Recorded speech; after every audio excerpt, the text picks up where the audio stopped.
நீலகிரியில் பாஜக பிரச்சார வாகனத்தில் கூட்டணி கட்சி கொடிகளோடு அதிமுக கொடியும் கட்டியிருந்ததால் சலசலப்பு ஏற்பட்டது. அது தொடர்பான காட்சிகளை பார்க்கலாம். ஒரு பிரசித்தி பெற்ற மார்க்கெட்டை இன்று இடித்து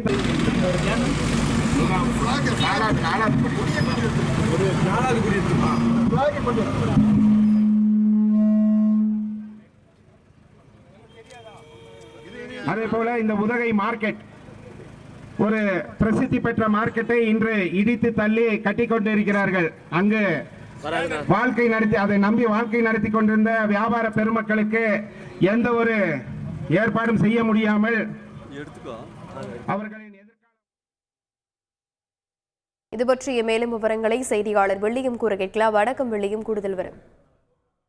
வணக்கம். நீலகிரி மக்களவை தொகுதியில் பாஜக சார்பில் எல் முருகன் போட்டியிடுகிறார். போட்டியிடுவதை முன்னிட்டு பல்வேறு பகுதிகளில் இவர் தொடர்ந்து பிரச்சாரத்தை மேற்கொண்டு வரும் நிலையில் இன்று உதகை நகர பகுதியில் பிரச்சாரத்தை தொடங்கினார். முன்னதாக உதகையில் பிரசித்தி பெற்ற மாரியம்மன் கோவிலில் பூஜை சாமி தரிசனம் செய்து பின்னர் அதன் அருகே உள்ள ஐந்தலாதர் பகுதி மற்றும் ஏடிசி பகுதியில் பிரச்சாரத்தில் ஈடுபட்டார். பிரச்சாரம் துவங்கும் முன்பு அந்த பிரச்சார வாகனத்தில் கூட்டணி கட்சி கொடிகள் அந்த வாகனத்தில் பொருத்தப்பட்டிருந்தது.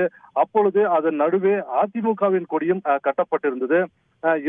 இதனால் அப்பகுதியில் சிறிது நேரம் சலசலப்பு ஏற்பட்டவுடன் உடனடியாக வேட்பாளர் எல் முருகன் அந்த அதிமுக கொடியை உடனடியாக தொண்டர்களிடம் அகற்ற சொன்னார்.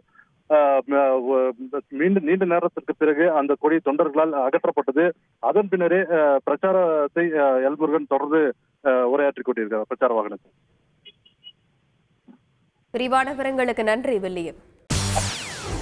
செய்திகளை உடனுக்குடன் தெரிந்து கொள்ள உடனே சப்ஸ்கிரைப் பண்ணுங்க.